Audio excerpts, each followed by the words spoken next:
खुद ही ना बेच गरीबी में नाम कर। सदर जीवकार सोचने वाले ने बहुत कुछ सोचा होगा, लिखने वाले ने बहुत कुछ लिखा होगा, सुनने वाले ने बहुत कुछ सुनने को मिला होगा, बोलने वाले ने बहुत से दिलाए दिए होंगे, लेकिन ना कोई खुद ही के रास्ते को पा सका और ना ही आविष्कार कर सका। जब बोला सवाल ये पैदा होता है कि खुद ही क्या है। अगर खुद ही की हकीकत को जाना है तो जाकर की शादी से पूछो, काशी की तकदार से पूछो, गजी के रवाज से पूछो, हैदर की तलवार से पूछो। अगर कहीं से जवाब न मिले तो मेरे पास आओ, मेरे लहजे काटदार से पूछो तो जवाब मिलेगा। खुद ही इज्जत है, खुद ही गैरत है, खुद ही अहमियत है, खुद ही खुद की नफी है, खुद ही अपने रब को मान लेने का नाम है। और ये बात मुताजिद दलील नहीं, एक मुसलमान हकीकत है।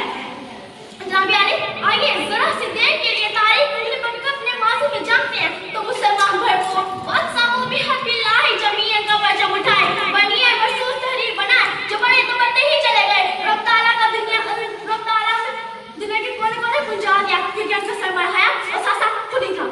मगर फिर सदर ज़िवकार गवादी हमने जो इस्लाम से मेराज पाई थी, गवादी हमने जो इस्लाम से मेराज पाई थी।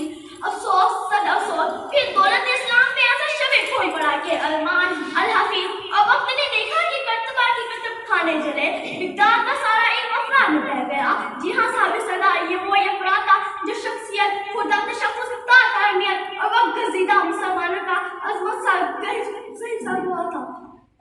जय बोला तरीक शाहिद है कि जब हमने खुदी को रहनुमा बनाकर अपने सफर का आगाज किया तो कामयाबी हमारा मुकद्दर बनी।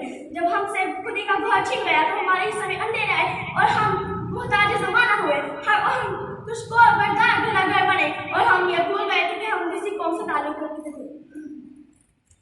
कुचल डाला था जिसने पाँव में ताजे से गाड़ा, कुचल डाला था जिसने पाँव में ताजे से गाड़ा, लेकिन फिर भी आओ सिफात अंधेरों की चट्टाने खोले, आओ सिफात अंधेरों की चट्टाने खोले और साया शख्स से उछले कोई सूरत ऐसा, और साया शख्स से उछले कोई सूरत ऐसा जिसकी किरणों